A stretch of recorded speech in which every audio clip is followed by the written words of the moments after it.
What's going on, everybody, and welcome back to another episode of the Book Binge on the King Crusoe YouTube channel. This week is another reading wrap-up in TBR, this time covering what I read in September and what I plan to read in October. I don't really have that much to say in prologue to this video. I will say that this month is spooky season, obviously, so you can expect to actually see a few spooky season-esque books on my TBR for the month, which may come as a surprise to some, may not to some others. It depends on how well you know me, because I'm not super into horror, but I'm intrigued by a lot of horror topics and a lot of psychological stuff. But this month is also my birthday. Not that that really has anything to do with my TBR or anything like that. I don't have any birthday related videos that I plan to cover or anything like that, but just felt like it was worth mentioning. Without further ado, let's get into the books that I read in September. Now, first of all, you'll know that in the last TBR video, I mentioned that I had already started this at the end of August, and that was The Iliad by Homer. Now, this month I did finish it, and boy, oh boy, was this fantastic. One of the easiest 5-star ratings of my life. Now, I think probably the coolest thing about reading this was just how much easier it is to read than I was expecting it, and based on a lot of the other people who were reading it, not necessarily with me, but at the same time period as me, this book is a lot more approachable than you think it is. I promise you, if you have not read the Iliad, it is a lot easier than you think. Now, there's a lot of names, there's a couple sections that are a little bit end of book 2 specifically, with just a bunch of names that just don't matter. But outside of that particular element, the story is fantastic. What's even better for me is that I'm only going to love this more on a reread. I do not see myself, getting very much older without reading this, to be completely honest. Like, by the time I'm 50, I'd be surprised if I've read this less than 4 or 5 times, like, if not more, because this was just fantastic. I loved it so much, and there's going to be so much more that I'm going to be able to pick up on, be able to think about and study on when I do rereads of it. Just the fact that I loved it so much was kind of a shock to me, because I was scared that I was going to not like it, but I really did enjoy it. There are some great moments in this. I really enjoyed it. And then what I read next, well, not really next, because this actually I read over the course of most of the month. I read 1, occasionally 2 books of the Iliad a day for most mornings. I would read the Iliad in the morning, and then whatever else I read throughout the day would cover, the rest of the day. It would be a different book. So early on in the month, what that different book was actually Throne of Fire for a few days. So this is book 2 in the Kane Chronicles by Rick Riordan. I read The Red Pyramid in August, right before, and finished it right before my wisdom teeth operation, and then I finished it while I was recovering from that. And I was actually kind of nervous about whether I was going to be able to fit this book and the next one in at any point this year, because the TBR for the rest of the year is actually pretty intense for me, all things considered. So I was worried that I would have to push these into next year before I could read Heroes of Olympus. But I mean, it's not like it was the biggest worry in the world or the biggest thing to lose out on, but I was hoping to be able to fit this in, and I did, and I really enjoyed it. It's easily the weakest of the trilogy, which signifies something for just a minute from now, but it was still good. There are some great moments.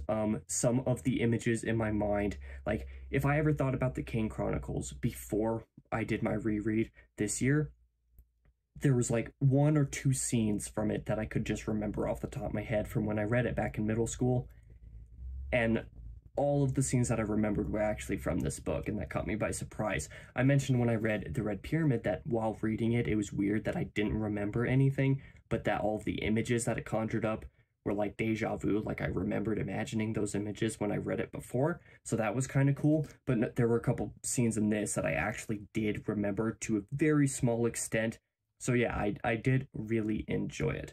And as I suggested by saying the trilogy and my reread and all that, I did actually continue on to read The Serpent's Shadow immediately afterwards. I think these two books combined took me like 5 or 6 days. Like, I read them really quick. And this, finishing the trilogy, I would say, was better than I expected it to be. I don't know if I like The Serpent's Shadow better than The Red Pyramid.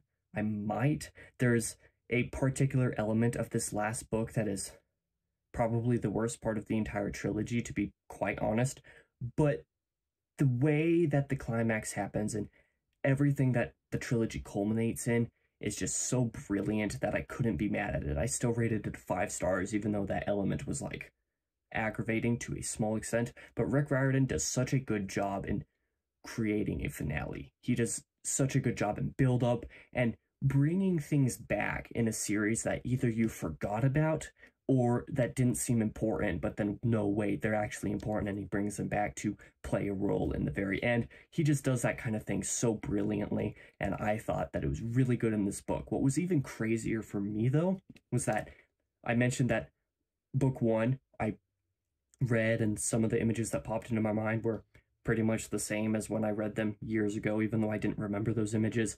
I remembered some things from book 2. There is one thing in this book that I remembered, and it was so, like, I don't even know how to put it. It was such a back of the mind memory that I couldn't figure out what it was. I thought it was from a scene in book 1, but then I thought it was a different scene from book 2. Turned out it was a scene from this. But outside of that very small, very vague memory, I don't remember a thing about this book for some reason. Like, to the extent that I have to wonder if I actually read and finished this when I read the series in middle school, which I could swear that I did. But for some reason, I remembered nothing about this book. But reading it now, I'm actually really happy that I did because, like I said, it was really great. Continuing on, the next book that I read in full took me a hot minute to get through, but that was Howling Dark by Christopher Ruocchio, and I'll hold up both editions here for people in the US or in the UK respectively. This thing blew me away. I really enjoyed Empire of Silence when I read it, but there were some issues with it. Pretty much only the pacing was the only like objective problem that I could get mad at, because there were a couple sections that were like, they didn't feel boring per se, but they felt drawn out or weren't paced as well as they could have been. But overall, I really liked that book, and the climax was incredible. Like, it was so intense, and it really made me feel stuff. Every good thing that I said about Empire of Silence could be said about this, and multiplied by 5. This book is so good. It is so much better than Empire of Silence. It's insane. I mean, Empire of Silence already as a debut is like, how did an author write this on their first outing? This book is like, how did an author write this on their second outing? It's so good. There's not a single wasted page in this book, not even a wasted paragraph, quite frankly. And I'm very excited to have a review of this book coming out on the last Monday of the month, which is actually October 31st, I think. I think it might actually be Halloween when that happens. So I really hope that any of you watching this stick around to watch that, because yeah, it was really good. If there were moments in Empire of Silence that made me feel stuff, that got in my feels, or conjured up memories that I didn't want to think about, this book did all those things even worse, or rather even better, but made it feel, it's kind of a weird cognitive dissonance thing, but I loved reading this book, and I cannot wait to be able to continue with The Sun Eater. Props to Ruocchio for being able to write a book as good as this. Like, quite frankly, it was incredible. And then, as a quick aside, I will mention that I did actually start one other book, but this one I'm doing on audio. Now, as many of you may know, I don't do audio very often, but I got enough recommendations from a couple people and who's spoken highly enough from those couple people, and it seemed like it was going to be something that I could enjoy in an audio format, and quite frankly, audio was going to be the only way that I ever read anything that had to do with this, that being The Wandering Inn. So I'll put an image up over there. I did start the audio for The Wandering Inn, so just volume 1 so far. I have not finished it because, as you may know, it is quite large. The whole Wandering Inn as a whole is like over 10 million words at this point, with the 9 volumes, the 9th volume in progress. As you may know, that averages to like over 1 million words per volume. But these first couple volumes are a little bit shorter. Volume 1 is only like 365,000 words or something like that. So I have been, to an extent, flying through this one so far. I'm about 42.5% done. It's actually a little bit faster than I was thinking. When I started, I was like, well, if I can, get through most of this volume in 2022. I'll be happy. It's just kind of a, going along. If I have time, like I'm needing to get ready for work or something, have time to fit in one chapter here or there, I'll go ahead and do that. That's what I've been doing, but I got a little bit further than I thought. If I wanted to be able to finish by the end of 2022, I need to be able to read a third per month, one in September, or actually, September, October, November, December is actually 4 months, so I only needed to get 25% of the way through per month to stay on track. I'm nearly halfway through already. I will say, it's actually blowing a lot of my expectations out of the water. I don't know what I was expecting, to be quite frank. All I was really thinking was that maybe it would be kind of like a D&D-esque type of fantasy world, and that it would just be kind of a slice of life thing. Like that's what I got, was that it has a lot of characters and the interactions between those characters and the kind of, not necessarily the day-to-day activities, but to an extent that sort of writing style that it goes through is what makes the series shine. And so far, I would totally agree with that. Aaron's voice actor was really annoying at first, and there are a couple of things about it that I don't love, but that's more of a personal problem than the story's problem, just in terms of what I enjoy. But otherwise, I've been actually really, really enjoying it. Like I said, it's been catching me by surprise, and when I finish, I think I'll be continuing with The Wandering Inn. Don't know how quick, because I kind of want to be going at a slower pace to match the pace of a couple of my friends who are actually going through it right now as well. But yeah, it's been a fun time. And with all of that out of the way now, let's talk about the book of the month. And based on how I spoke about a couple of these books, you guys probably know it's sort of a tie between two. I don't like to do tied book of the months for these things. I like to mention which one was my favorite and then bring up another one if it really, brought some things to the table that I really enjoyed as well. This month, I'm going to stick with one answer, but will definitely have an honorable mention for it. The honorable mention for book of the month is Howling Dark. Howling Dark, like I said, was incredible. The only reason it is not book of the month is because I read the Iliad this month. Wrachia would absolutely be getting this book of the month if I did not unfairly put it against this for this month. Being quite frank, for what they are, being two totally different things, they both deserve book of the month. The fact that they go up against each other is really unfair to Howling Dark and also to the Iliad in its own way. But yeah, these are what I loved this month so much. I think September was one of my best months of reading, not even just in terms of the volume of reading that I got done, even though I did get quite a bit, because I think July I might have actually read a little bit more than I did this month. Not entirely sure, doing in terms of how many words I actually read per month, it's probably debatable. But in terms of quality, September was incredible. There was nothing that I read or even tried to read that I haven't been loving.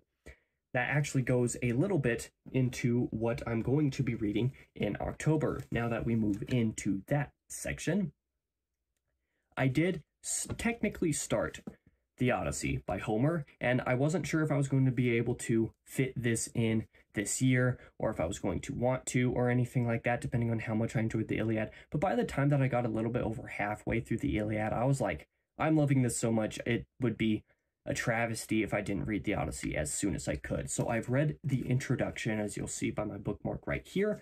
I haven't actually started. I was planning to start it this morning, being the weekend, the first day of October. But the next book that I'm going to talk about, I've just been so addicted to that's what I've been reading instead. I do hope to get through this in October, and since it's nearly 100 pages shorter than the Iliad, I have no doubts that I will be able to do so. I think if there's any book that will be able to overtop the Iliad for me, The Odyssey, and Demon in White by Christopher Wrachia, which I hope to be reading later this year, are probably the only books that I anticipate being able to overtake the Iliad / Howling Dark. So yeah, I will be reading this much in the same way that I did the Iliad, just kind of 1 or 2 books a day. Most days of the week, I hope to be able to do it. We'll kind of see how I'm feeling about other books that I'm reading that I might want to read on the weekends instead. It doesn't really matter. I don't need to lay out to you what I plan to read on what days, but yeah, I'm going to be reading this in the mornings, going through a couple books a day, and then just going through, lasting for most of the month. The next book that I plan to read in October, which I've also already started, I started yesterday because I finished Howling Dark a day earlier than I expected that I would, is American Psycho by Bret Easton Ellis. Now, this book, if there's any, I'm sure I've said this about a couple books so far already this year, but if there is any book that has really shocked me in how I feel about it in terms of, how much I enjoy it, how fast I'm reading it, or anything, this is it. I started this yesterday. I'm not a quick reader. It takes me a long time to read stuff. I was expecting this to take me, probably around 10 days or so if I read 40 pages a day, because it's 400 pages. You see that? See where that bookmark is? That's page 120. I've read over a fourth of this book in less than 24 hours. I don't do that kind of thing very often. I've been in love with this, which has shocked me. Like, I was worried that I wouldn't really like it so much, especially when the movie is so iconic, Christian Bale in that role, and just the kind of tone that it goes for. But that tone, what this book is going for is, it's not like super specific, but it is so particular that if you don't like what it's going for, you are going to absolutely hate this book. But I dig it so much, and I'm loving it. Like, I don't know why I'm loving this book so much. I'm shocked by it, quite frankly. If I tried to read this even 6 months ago, I don't know if I would love it as much as I'm loving it right now. I don't know if I would like it at all. I could possibly hate it. But for whatever reason, I'm reading this, and I'm loving it. So the plan was to be able to read this in about 10 days or so, and if I could, be able to finish it by next Friday, or this coming Friday, by the time you're watching this video. I wonder if I don't finish this book in just a couple days from now, depending on how things go with my editing, because I like to read when my videos are rendering. I might finish this in just a few days. I've been loving it. But since I've spoken easily more than enough about that book already in this video, let's talk about the next book that I'm going to be reading when I finish American Psycho, which will be quite sad because I don't want American Psycho to end as with how much I've been enjoying it up to this point. But what I will be reading next is Queen Amid Ashes by Christopher Ruocchio. So not the next full entry of The Sun Eater, but a short novella to read in between Howling Dark and Demon in White. This novella is actually a lot shorter than even The Lesser Devil was. The Lesser Devil was also quite short. I read it in just a few days. But that book was 170 pages. This book is barely 100, right? I think that's what it is. Let me check real quick for you. Oh, okay, so it's 115, but compared to 170, which is already short, 115 is nothing. So I expect that I'll be able to get this book done in 2, maybe 3 days at the most, depending on how fast I read it. But I am excited to be able to get into it. A lot of people really liked this one, so I'm excited to get into it. I wish I could be reading it out of the Queen Amid Ashes and Other Stories binding instead of just this paperback, but that collection actually hasn't come out yet. It should be going on pre-order here soon, and I'm really excited for it to be able to, because I'm going to be picking it up immediately. But yeah, I'm going to be reading this one next. Following Queen Amid Ashes, I shall be going into another spooky season read. American Psycho was the first of these. This will be The Haunting of Hill House, another really short book. When this arrived, I was like, this book is a lot shorter than I thought it was. My copy is 180 pages. So again, another book that I could read in just a few days. So probably like 4 or so, I would guess. Maybe 5, maybe 3, we'll see. But this is an iconic horror book as far as I know, and a few people have gone through it or started it already, and they've been really enjoying it, or really enjoyed it if they finished. I'm excited for it. Don't know what to expect from it, but I'm happy to be able to start it pretty soon. So again, just like Queen Amid Ashes, another book that I should be able to read very quickly. Following The Haunting of Hill House, I will be going into Tales of the Sun Eater, Volume 1 by Christopher Ruocchio, which doesn't actually have a physical release except in The Lesser Devil and Other Stories. And Other Stories is actually the total of Tales of the Sun Eater, Volume 1. And I absolutely hate e-reading. I don't like ebooks or anything like that. For some reason, it just doesn't work for me. there's something about it that just does not work for me the way that paper books do, and any device that I would be or could be e-reading off of have too many distractions that would, you know, cause me to just not read at all. So I just don't feel like that works for me. But since I have The Lesser Devil and Other Stories with Tales of the Sun Eater in it, I will be reading Volume 1 later this month as well, which should also similarly only take me a few days. So that's what the second half of this collection is. That bookmark is in there is to signify where I start for that. Again, similar to Queen of Mid-Ashes, I'm excited to read it. Don't know what I'm getting into with any of the stories, but Rockio has done nothing but impress me so far, so I'm hopeful for it. And then, finally, the last book, or last physical book of the month that I'm going to be getting into is another spooky season book, and this is Rebecca by, and forgive me if I pronounce this wrong, I'm pretty sure it's Daphne du Maurier, I think so. Again, forgive me if it's slightly mispronounced, but I'm excited to be able to read this one, even though I was planning not to. I was planning to be able to read Haunting of Hill House as a monthly classics read-along book this month. This book was the other month that people voted on being able to read in October for that read-along, and at first I was like, I'm just not going to read it. Never heard of it before, doesn't matter to me, whatever. But then I figured out that a few people in there have already read it before. One person in particular I know, Ash, has read it more than once before, and she's planning to read it again. So that kind of tells me the quality of the book, and since it seems to be, you know, the unsurpassed modern masterpiece of romantic suspense, that's all that I know about this book. Again, similar to Haunting of Hill House, I have no idea what to expect from it, but it's another relatively short one. It's more on the longer side for things that I'm going to read this month, but I'm going to be reading this book last in the month, just kind of seeing what happens with it. I'm excited to get into it, but I know nothing.